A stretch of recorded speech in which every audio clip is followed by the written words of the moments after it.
അജിത്ത് കുമാർ നായകനായി വന്ന ചിത്രമാണ് വിടാമുയർച്ചി. വിടാമുയർച്ചിയുടെ ബജറ്റ് ഏകദേശം 300 കോടിക്ക് മുകളിലാണെന്നാണ് റിപ്പോർട്ട്. വിടാമുയർച്ചി പരാജയമോ വിജയമോ എന്നതാണ് താരത്തിന്റെ ആരാധകരുടെ ചർച്ച.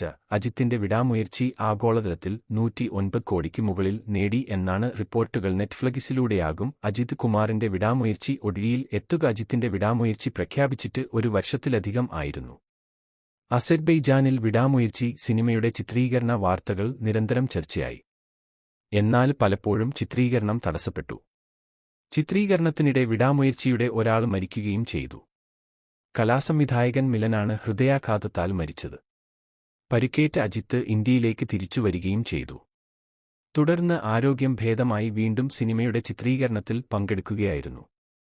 ഒടുവിൽ അജിത്തിന്റെ വിടാമുയർച്ചി എന്ന സിനിമ പ്രദർശനത്തിനെത്തിയതിന്റെ ആവേശത്തിലാണ് ആരാധകർ. അജിത്ത് നായകനായി വേഷമിട്ടതിൽ മുമ്പ് വന്നത് തുനിവാണ്. മികച്ച വിജയമായി മാറിയിരുന്നു അജിത്ത് ചിത്രം തുനിവ് എന്നാണ് റിപ്പോർട്ടുകൾ വ്യക്തമാക്കിയത്.